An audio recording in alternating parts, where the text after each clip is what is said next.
Paz do Senhor, irmãos. Bom nós estarmos aqui na casa do Senhor, na manhã desse sábado, para juntos adorarmos o Senhor. É motivo de felicidade essa oportunidade que o Senhor nos dá, né? Muitas pessoas queriam estar num lugar assim, como a igreja, mas não têm forças, não conseguem. E Deus nos dá esse privilégio. Eu estou muito contente de estar aqui, agradeço o convite que me foi feito. A igreja aqui do Tatuapé é uma igreja amada, a gente sempre está por aqui, né? Então é muito gostoso me reunir aqui junto com os irmãos e adorarmos a Deus. Abre a sua Bíblia comigo no Evangelho de Marcos, no capítulo 10. Eu vou fazer uma leitura do versículo 46 ao versículo 52. O Senhor tem me movido nos últimos dias a falar sobre fé. E hoje nós vamos falar de uma fé salvadora, com o tema que você está vendo aqui na tela, A Tua Fé Te Salvou. Evangelho de Marcos, capítulo 10, versículo 46 ao 52, está escrito assim: Então chegaram a Jericó, quando Jesus e os seus discípulos, juntamente com uma grande multidão, estavam saindo da cidade. O filho de Timeu, Bartimeu, que era cego, estava sentado à beira do caminho, pedindo esmolas. Quando ouviu que era Jesus de Nazaré, começou a gritar: Jesus, filho de Davi, tem misericórdia de mim. Muitos o repreendiam para que ficasse quieto, mas ele gritava ainda mais: Filho de Davi, tem misericórdia de mim. Jesus parou e disse: Chamem-no. E chamaram o cego. Ânimo, levante-se, ele está chamando. Lançando a sua capa para o lado de um salto, pôs-se de pé e dirigiu-se a Jesus. O que você quer que eu lhe faça? Perguntou-lhe Jesus. O cego respondeu: Mestre, eu quero ver. Vá, disse Jesus, a tua fé te salvou. Imediatamente ele recuperou a visão e seguia a Jesus pelo caminho. Vamos orar? Pai amado, louvado seja o Teu nome, Senhor, nós estamos na Sua presença, iniciamos esse culto em Teu nome, Jesus Cristo, já falamos contigo no início, Senhor Deus, desse culto ao Teu nome, e agora voltamos a clamar a Ti, Te agradecendo por tudo que o Senhor tem feito aqui, o Senhor tem nos abençoado, tem nos feito sentir a Sua presença através dos louvores, meu Pai, e agora humildemente, Senhor, nós pedimos que o Senhor nos oriente através da Sua palavra, Senhor, trabalha na nossa vida, no nosso coração, que possamos crescer na fé nessa manhã e sairmos daqui abençoados. O Senhor sabe as necessidades de todos aqueles que estão aqui no templo e também de todos os que estão conectados conosco. Não despreze, Senhor Deus de poder, essa necessidade, mas vai de encontro a ela, Senhor Deus de poder, multiplica a fé dos teus filhos para que alcancem a bênção que precisam, Senhor. É o que nós te pedimos e te agradecemos em nome de Jesus, o nosso Salvador. Amém. Louvado seja o nome do Senhor. Pode se assentar, meu irmão, minha irmã. É muito bom estar aqui, estou muito contente, mais uma vez, dizendo a vocês e sendo grato por essa oportunidade. Se existe uma coisa que nós devemos ter quando nós nos colocamos na presença de Deus, é disposição. O Senhor requer de nós disposição de nos lançarmos na presença dEle, de estarmos de coração abertos e preparados para aquilo que Ele tem para nos orientar. Porque a verdade é que toda a orientação de Deus, ela é boa para nós. Jamais o Senhor não nos orienta para o mal, mas sempre para o nosso bem. Então, quando nós estamos na presença de Deus, nós precisamos ter uma postura de ânimo, de disposição, de estarmos abertos a ouvir a voz do Senhor, porque verdadeiramente as recomendações de Deus vão trazer para nós vida e vida em abundância. Esse é o papel da ação de Deus na nossa vida, do Espírito Santo e das palavras do Senhor quando são dirigidas para nós. A Bíblia diz, lá em 1 Coríntios, no capítulo 13, versículo 13, que existem 3 virtudes que são apresentadas na Bíblia que perduram. Essas virtudes são o amor, a esperança e a fé. O que está escrito lá? Agora, pois, permanecem a fé, a esperança e o amor. Esses 3, mas o maior destes é o amor. Embora o amor seja colocado como maior dentre essas três virtudes, a fé, ela é indispensável para que tanto a esperança como o amor, eles possam exercer a função que eles têm. Ninguém consegue ter esperança naquilo que não acredita. Você precisa acreditar em algo, ter fé e botar fé naquilo para que você possa ter esperança e esperar que aquilo realmente traga algum benefício ou abençoe a tua vida. Ninguém consegue amar algo que não acredita, que não tem fé, que não coloca confiança. Por isso, mesmo sendo o amor, e a Bíblia diz que realmente ele é algo especial pela profundidade, pela ação que ele promove na vida das pessoas, a fé, ela é a base, ela é indispensável para que todas essas virtudes consigam exercer essa função.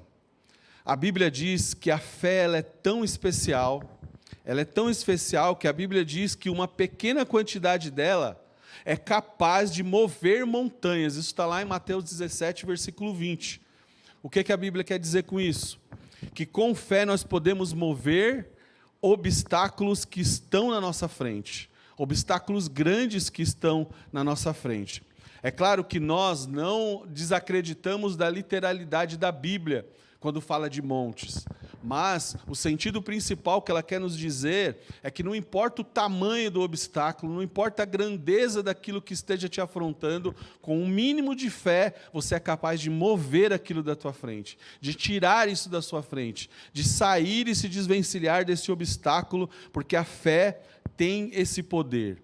A fé é capaz de realizar coisas que a razão é impossível de imaginar que isso possa acontecer. Isso está escrito no livro de Hebreus, no capítulo 11, versículo 1.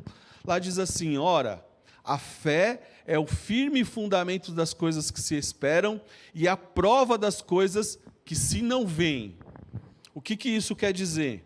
Em outras palavras, esse texto quer dizer que a fé é a certeza que nós vamos receber as coisas que esperamos, e ela é a prova de que vão acontecer coisas que nós ainda não podemos ver.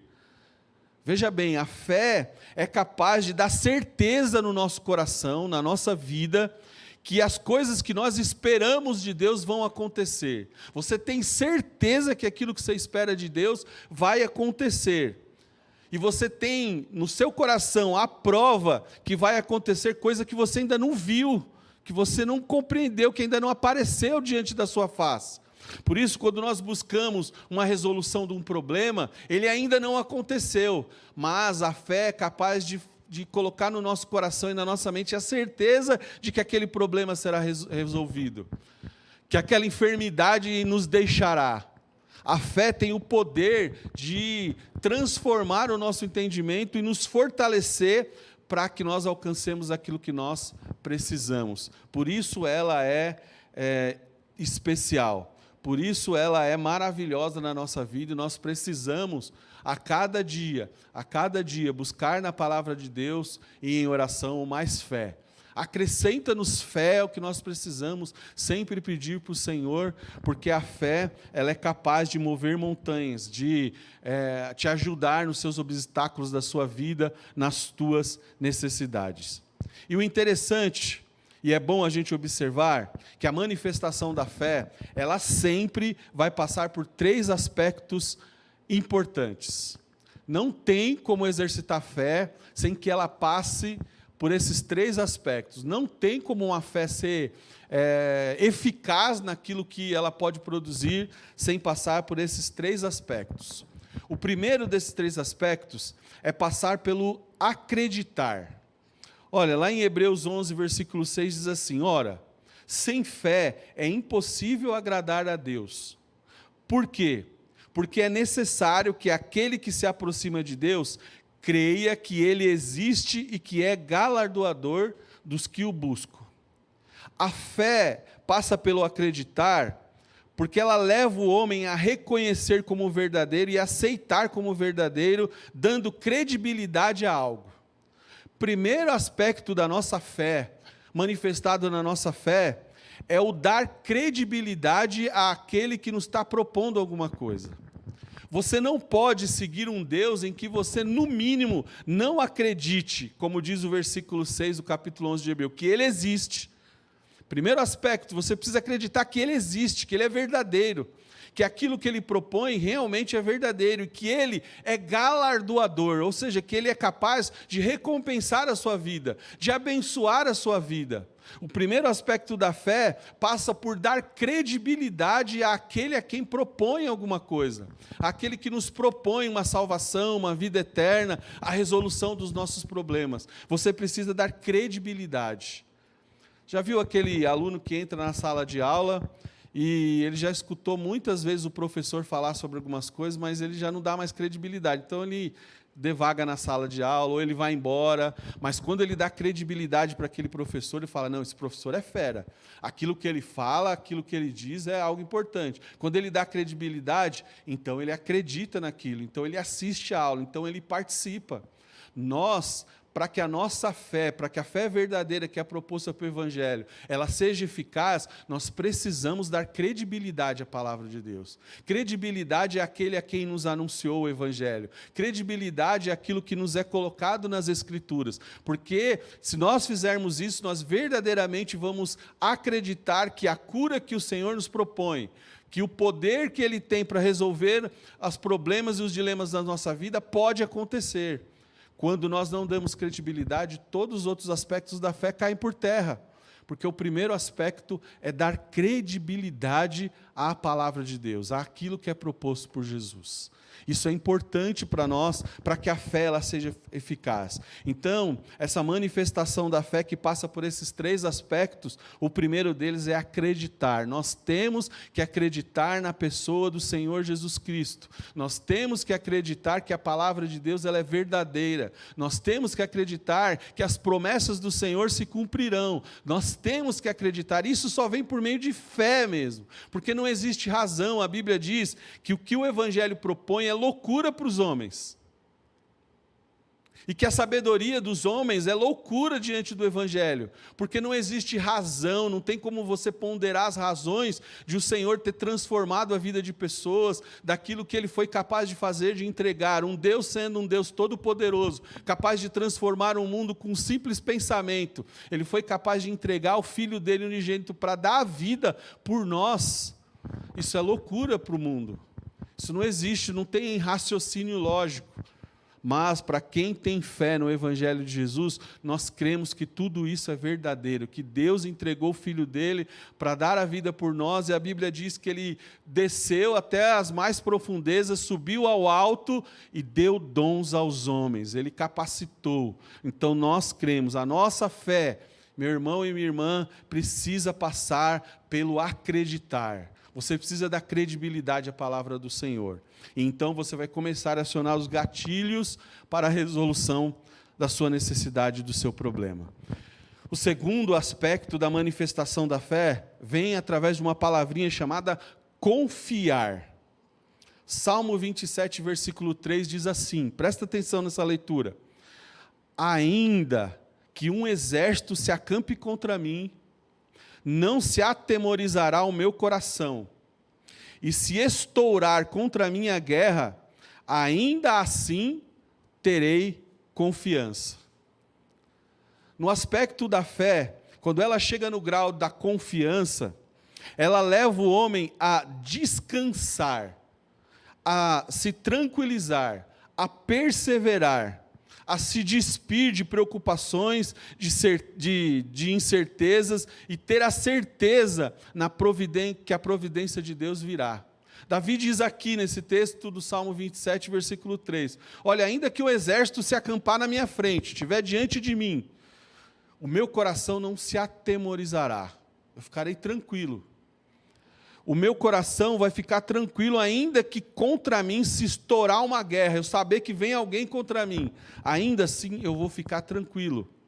Davi iria ficar tranquilo por quê? Porque ele era forte, porque ele tinha um exército poderoso. Não, Davi estava tranquilo porque ele confiava num Deus todo-poderoso. É por isso que ele se mantinha tranquilo, por isso que ele estava ali tranquilo diante das situações da vida.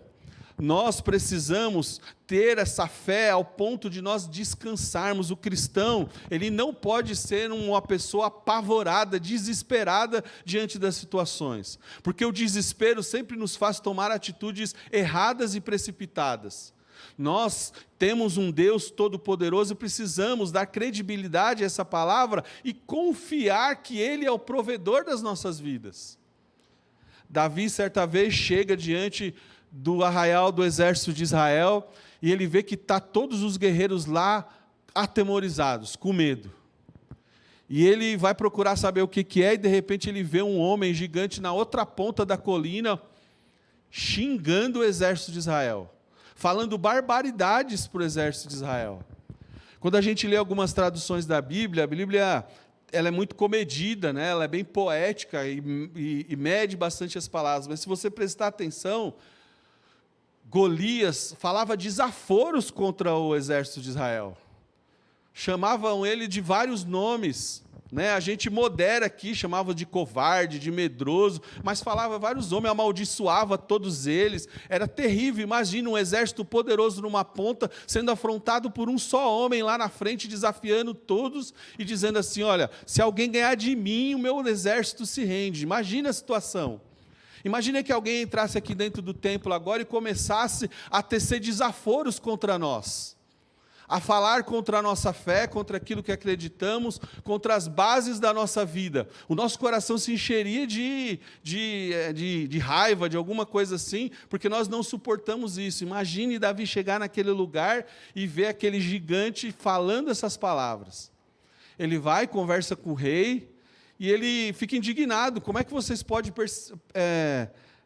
deixar uma coisa dessa, deixar um incircunciso filisteu desse falar contra nós? Olha, eu estava lá em casa, cuidando lá dos animais, das ovelhas do meu pai, de tudo que tinha. Veio uma ursa lá, eu peguei ela pelo pescoço, e veio um leão também, peguei pelo pescoço, e eu vou pegar esse incircunciso filisteu. Quem é ele para afrontar o exército de Israel? E vai aquele menininho, ele era jovem, era um garoto, diante de um gigante daquele que, quando vê, escarnece de Davi.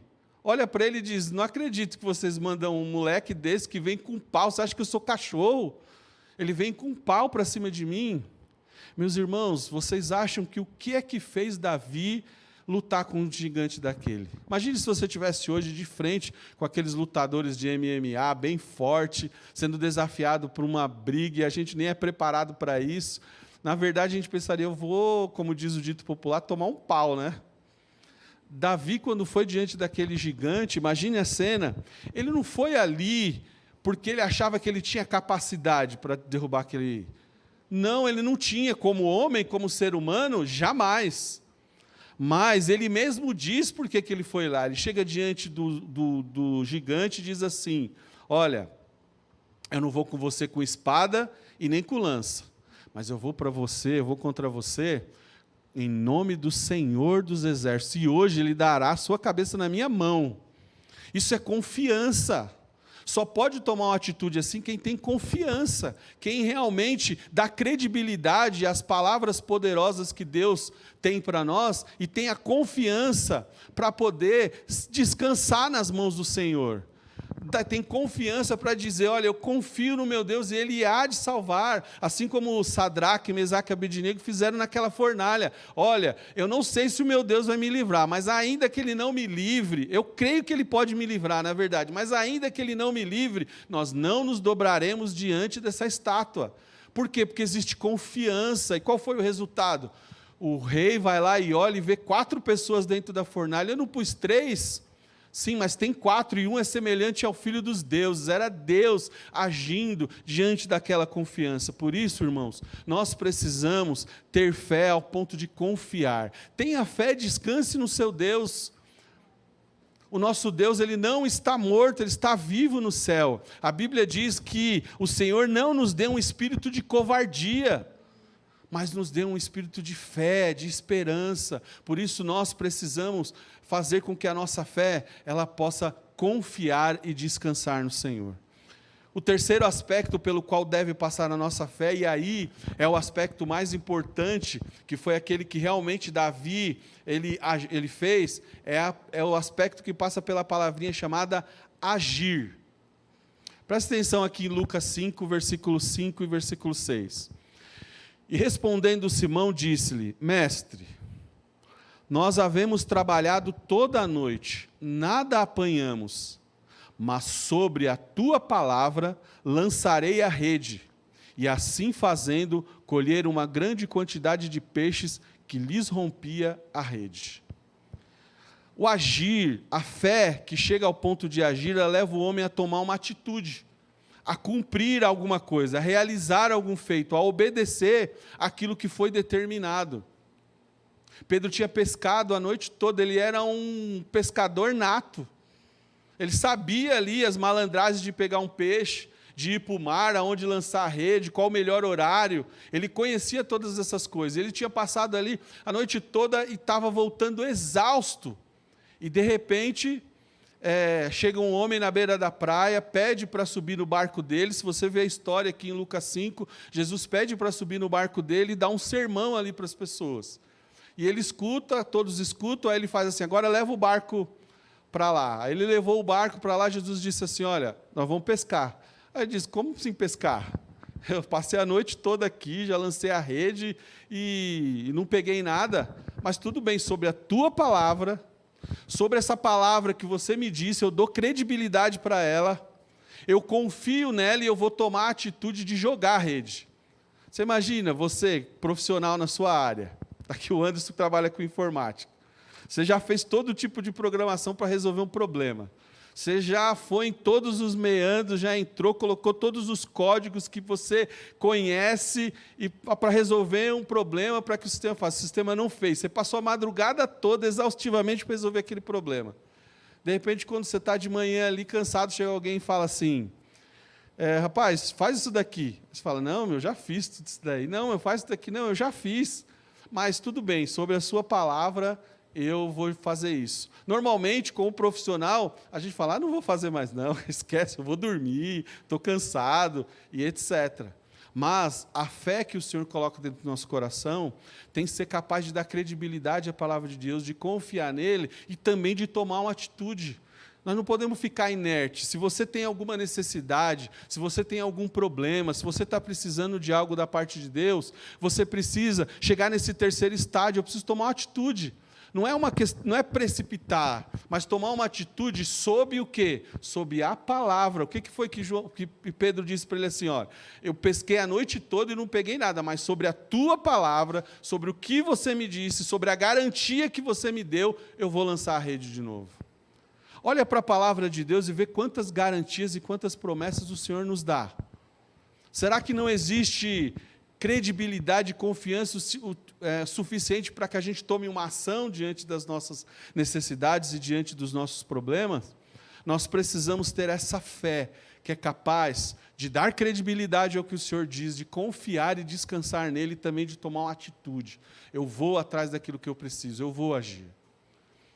Diante de tudo isso, do que a palavra do Senhor nos recomenda em relação à fé, nós podemos voltar agora ao texto que nós lemos no início e analisar o que aconteceu com Bartimeu e que se esses aspectos aqui existiram para que ele conseguisse receber essa salvação do Senhor. Se a fé dele foi realmente capacitada o suficiente, de acordo com esses princípios aqui, para que ele pudesse receber a bênção. Jesus está saindo da cidade de Cafarnaum. Ele saiu de Cafarnaum em direção a Jerusalém. É uma distância mais ou menos de 185 quilômetros de Cafarnaum até Jerusalém. E quando ele está quase perto de Jerusalém, ele passa numa cidade chamada Jericó. Quando ele entra em Jericó, a multidão apertava Jesus e Jesus fica ali com os seus discípulos. E quando ele está saindo de Jericó para continuar a caminhada dele para Jerusalém, Bartimeu, que é um cego que está ali há muito tempo, escuta o barulho do que está acontecendo. E ele pergunta para as pessoas: o que está acontecendo? E aí as pessoas vão lá e dizem para Bartimeu assim: Jesus, o Nazareno, está passando. O texto diz, no versículo que quando ouviu que era Jesus de Nazaré, começou a gritar: Jesus, filho de Davi, tem misericórdia de mim. Bartimeu, ao ouvir que era Jesus, engatilhou nele o sentido primário da fé, que é acreditar e dar credibilidade. Se ele tivesse ouvido, é o governador lá da província, lá de Cafarnaum que está passando. Olha, é uma grande personalidade, um grande cantor, é um jogador de futebol e está todo mundo aí, esse barulho é isso. Ele ia continuar lá, mas quando ele ouviu que era Jesus, engatilhou nele, ele falou: não, eu creio nesse homem. Eu já tenho ouvido as histórias dele, que ele curou, que ele multiplicou pão, que ele fez grandes coisas. Então, eu creio nele. Ele deu credibilidade ao que Jesus podia fazer. Porque se ele não desse credibilidade, ele não tinha tomado essa atitude. Então, o primeiro aspecto da fé que tem que existir dentro do nosso coração foi engatilhado dentro do coração de Bartimeu, e ele começou a gritar. Quando ele ouviu que era Jesus, ele falou: não posso perder a oportunidade. Ele está aqui, ele começou a gritar: Jesus, filho de Davi, tem misericórdia de mim. Isso significa, meus irmãos, se vocês têm alguma necessidade, algum problema, ou precisam da ação do Senhor na sua vida, seja por qualquer coisa, porque a Bíblia diz que para Deus nada é impossível, vocês precisam dar credibilidade ao Senhor e buscar dele aquilo que ele tem. Então, Bartimeu começou a gritar: Jesus, filho de Davi, tem misericórdia de mim. Só que quando ele começa a fazer isso, quando ele começa a agir em relação àquilo que ele precisa, quando ele dá credibilidade ao que Jesus podia fazer na vida dele, o texto diz que muitos o repreendiam para que ele ficasse quieto, mas ele gritava ainda mais: filho de Davi, tem misericórdia de mim. Bartimeu, ele não se incomodou com o que os repreendiam e pedisse para que ele ficasse quieto, mas ele engatilhou o sentido da fé de confiar. Não, eu preciso confiar de que ele vai fazer isso, eu preciso continuar. Às vezes a gente tem essas barreiras na nossa vida. Você está buscando alguma coisa e alguém diz: para com isso, você está na igreja toda hora, não precisa fazer isso. Oração de novo? Não, para com isso, não vai mais não. Que isso, há quanto tempo você está fazendo isso? Não vai mais não. Para com isso. Ou diz assim: você nunca vai conseguir fazer isso. Não, isso é difícil demais, isso é impossível. Não faz isso não. Bartimeu não se incomodou com isso, porque ele confiou em Jesus. Ele confiou que Jesus podia fazer aquilo para ele. Eu já escutei falar que esse homem é poderoso, que ele cura, já escutei falar dos feitos dele. Eu creio que ele pode fazer isso. E mesmo que as pessoas ficassem ali recriminando ele, fica quieto, ele não vai te escutar. Não, fica quieto, deixa ele passar. Ele continuou firme, porque ele estava em busca da bênção dele. Aí o texto continua dizendo: Jesus parou e disse: chamem-no. E chamaram o cego. Jesus disse para ele: levanta-te, ele está te chamando, disseram para ele. E aí ele vai até Jesus. Aí a Bíblia tem um aspecto aqui bastante importante, diz assim: ânimo, levante-se, ele o está chamando. Aí o texto diz: lançando a sua capa de lado, deu um salto, pôs-se de pé e dirigiu-se a Jesus. Bartimeu, quando Jesus chamou ele não ficou tímido, parado, preocupado com nada naquele momento. Ele tirou da frente dele, de cima dele, tudo aquilo que atrapalhava ele. E lançou a capa de lado, largou tudo aquilo e deu um salto e correu para Jesus. A fé dele foi capaz de fazer ele se levantar e correr, ir direto de Jesus e tirar dele aquela capa que cobria ele.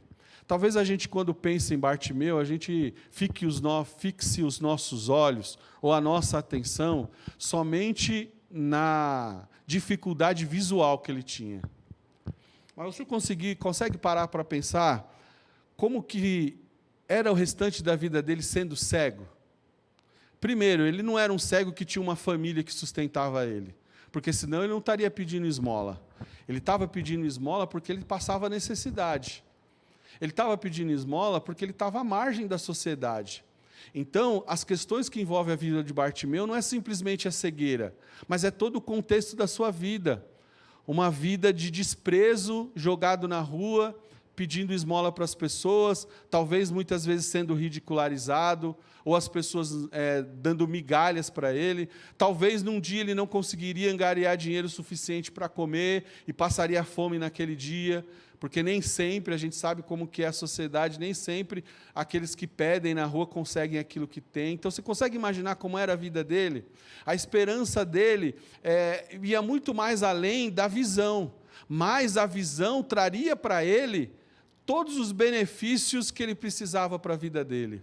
Então, quando ele chega e vai e vê que Jesus o está chamando no meio de uma multidão, que ele não sabia onde estava, porque ele estava escutando barulho, ele tinha um sentido mais ou menos de noção de local. Então, ele ouviu o barulho, sabia que estava meio para o lado de cá, mas ele não sabia quem era Jesus, não sabia onde estava. Então, as pessoas avisaram ele, levantaram, ele levantou, colocou ele perto de Jesus, e aí Jesus olha para ele, e é óbvio que Jesus já sabia que ele precisava de ver. Mas, às vezes, nós, seres humanos, a Bíblia diz assim: orais e não recebeis, porque pedis mal, pedis para os seus próprios deleites. Então, Jesus, na sua infinita sabedoria, olha para aquele homem e diz: o que você quer que eu faça? É ali que é o momento de colocarmos para Jesus a verdadeira necessidade que nós temos. E no caso de Bartimeu, ele queria ver. E aí Jesus disse para ele assim, vai, vê, a tua fé te salvou. Ou seja, a credibilidade que você deu a mim, a confiança que você teve em mim, a sua ação de sair gritando, de sair correndo e vir aqui, deixar aquela capa de lado e vir aqui, salvou você. E aí o texto diz que ele imediatamente recuperou a visão e seguia Jesus pelo caminho. A partir daquele momento, a cegueira já não era mais um problema, ele já ia conseguir ver as coisas, ia voltar a trabalhar, talvez voltasse à sua família, voltasse ao convívio social. Quando Jesus disse, a tua fé te salvou, a palavra salvou aqui nesse contexto, no grego, quer dizer que transformou e mudou toda a sua vida. Não somente te curou daquela enfermidade, mas salvou a sua vida, salvou a sua situação. Alguns textos aí vai estar, a tua fé te curou. O texto está traduzido assim, mas o sentido na palavra no grego quer dizer uma salvação de mudança, de resgate. É uma salvação de resgatar a pessoa daquela situação que ela vivia. Isso aconteceu com Bartimeu. Por isso, irmãos, para a gente concluir, diante de tudo aquilo que a gente viu aqui hoje, Jesus, eu posso dizer, como dizemos aqui no início, quando chegamos, Jesus está aqui porque Ele disse que onde estariam 2 ou 3 reunidos em seu nome, Ele estaria. Ele adentrou aqui hoje, dentro desse templo, ou aí na sua casa, aonde você está, talvez apertado por uma multidão.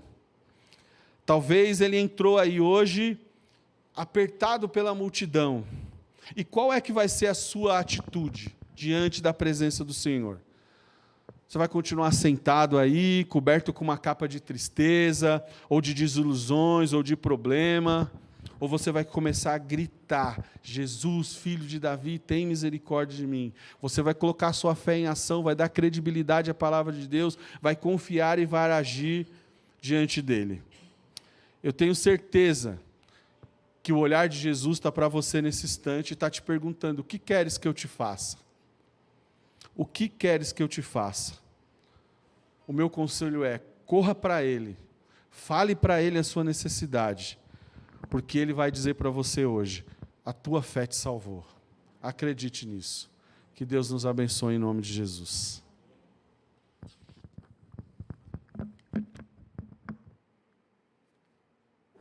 Vamos ficar de pé?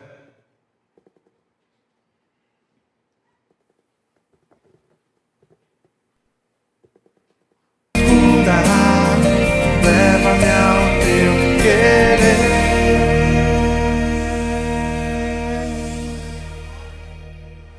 Senhor, nos ajuda a praticar, Senhor, tudo aquilo que nós aprendemos, Senhor Jesus, que nós possamos viver pela fé, que essa fé, Senhor Jesus, seja maravilhosa na nossa vida, que através dessa fé nós alcancemos a Tua salvação, ou a Tua graça maravilhosa, o Teu amor, Senhor Jesus, que nós possamos, Senhor, colocar em prática tudo aquilo que nós ouvimos hoje, Senhor Jesus, tudo isso para a honra e para a glória do Teu nome, Senhor Jesus, nós oramos, amém. Natália, nós temos